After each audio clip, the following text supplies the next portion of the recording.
ಯದುವೀರ್ ವಿರುದ್ಧ ಕೈ ತ್ರಿಶೂಲ ವ್ಯೂಹ. ಬಿಎಸ್ವೈ ಆಪ್ತರನ್ನ ಸೆಳೆದ ಕಾಂಗ್ರೆಸ್ ಜೋಡೆತ್ತು. ಕಾಂಗ್ರೆಸ್ಗೆ ಟಕ್ಕರ್ ಕೊಟ್ಟ ವಿಜೇಂದ್ರ. ಮೈಸೂರು ಮಹಾಯುದ್ಧ.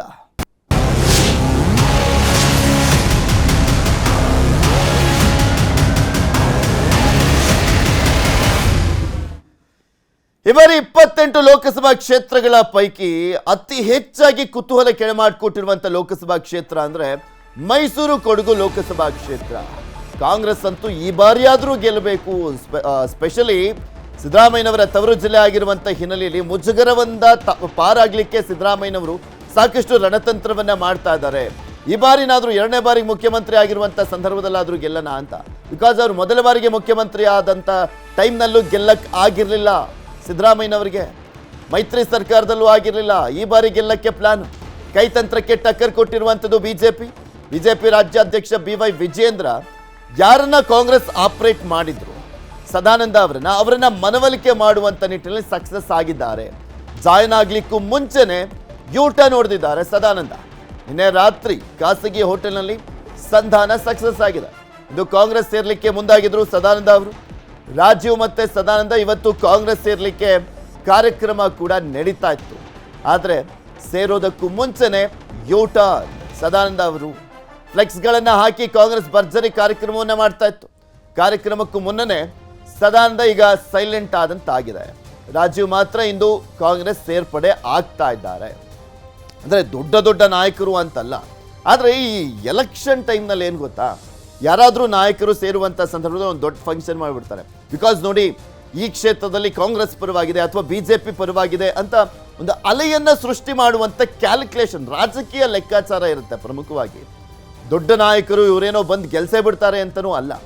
ಆದರೆ ಇವರೆಲ್ಲ ಬರ್ತಾ ಇದ್ದಾರೆ ನೋಡಿ, ಈ ರೀತಿಯಾಗಿ ಪಕ್ಷಾಂತರ ಆಗ್ತಾ ಇದೆ.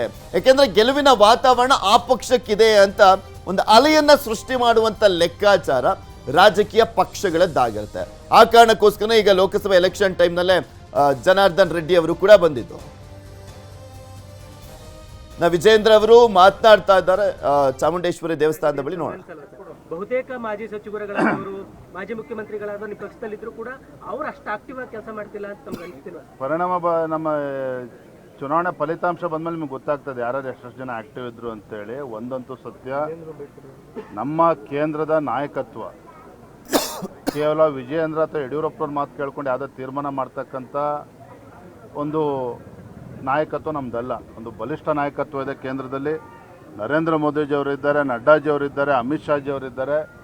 ಎಲ್ಲರೂ ಕೂಡ ಪಕ್ಷದ ರಾಜ್ಯದ ಎಲ್ಲ ನಾಯಕರು ಸಮ್ಮುಖದಲ್ಲೇ ತೆಗೆದುಕೊಂಡಂಥ ತೀರ್ಮಾನ. ವಿಜಯೇಂದ್ರ ಯಡಿಯೂರಪ್ಪ ಮಾಡಿರ್ತಕ್ಕಂಥ ತೀರ್ಮಾನ ಅಲ್ಲ. ತಾಯಿ ಚಾಮುಂಡೇಶ್ವರಿ ಸನ್ನಿಧಿಯಲ್ಲಿ ನಾನು ನಿಂತಿದ್ದೇನೆ. ಏನಾಗ್ತಿದೆ ಗೊತ್ತಾ, ಟಿಕೆಟ್ ಕೈ ತಪ್ಪಿದಾಗ ಯಡಿಯೂರಪ್ಪನವ್ರು ತಪ್ಪಿಸಿದ್ರು, ವಿಜಯೇಂದ್ರ ಅವರು ತಪ್ಪಿಸಿದ್ರು ಅಂತ. ಟಿಕೆಟ್ ಸಿಕ್ಕಾಗ ಹೈಕಮಾಂಡ್ ಕೊಡ್ತು ಅನ್ನುವಂತಹ ಮನಸ್ಥಿತಿ ಬಿಜೆಪಿಯಲ್ಲಿ ಇದೆ. ಹಾಗಾಗಿ ನಿಮ್ಮ ಮೇಲೆ ಮತ್ತೆ ನಿಮ್ಮ ತಂದೆಯವ್ರ ಮೇಲೆ ಮಾಧ್ಯಮದವ್ರ ಮನಸ್ಸಲ್ಲಿ ಇದೆ ಹೊರತು ಯಾರ ರೀತಿ ನೋಡೋಣ. ಒಂದಂತೂ ನಿಮಗೆ ಸ್ಪಷ್ಟತೆ ಇರಲಿ, ರಾಜ್ಯದಲ್ಲಿ ಏನು ಸಣ್ಣ ಪುಟ್ಟ ಗೊಂದಲಗಳು ಭಾರತೀಯ ಜನತಾ ಪಾರ್ಟಿ ತಾವು ನೋಡ್ತಾ ಇದ್ರು, ಎಲ್ಲವೂ ಕೂಡ ಸುಸೂತ್ರವಾಗಿ ಬಗೆಹರಿತಾ ಇದೆ, ಬಗೆಹರಿದಿದೆ. ಶಿವಮೊಗ್ಗನ ಸೇರಿ ಎಲ್ಲಾ ಸಮಸ್ಯೆಗಳು ಕೂಡ ಬಗೆಹರಿತಾ ಇದೆ.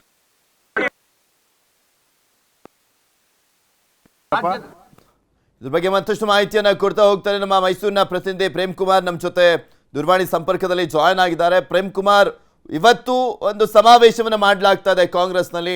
ಅದರ ಜೊತೆಗೆ ಈ ಸಮಾವೇಶದ ಮುಖಾಂತರ ಮೈಸೂರನ್ನ ಗೆಲ್ಲುವಂತ ನಿಟ್ಟಿನಲ್ಲಿ ಒಂದು ದೊಡ್ಡ ರಣತಂತ್ರವನ್ನ ಕೂಡ ಮಾಡಲಾಗ್ತಾ ಇರುವಂಥದ್ದು. ಸ್ವತಃ ಮುಖ್ಯಮಂತ್ರಿಗಳೇ 4 ದಿನ ಠಿಕಾಣಿ ಹೂಡಿದ್ದಾರೆ ಅನ್ನುವಂಥದ್ದನ್ನ ನೋಡ್ತಾ ಇದ್ರೆ ಗೊತ್ತಾಗುತ್ತೆ ಎಷ್ಟರ ಮಟ್ಟಿಗೆ ಪ್ರತಿಷ್ಠೆಯಾಗಿ ಪರಿಗಣಿಸಿದ್ದಾರೆ ಮುಖ್ಯಮಂತ್ರಿಗಳು ಅಂತ.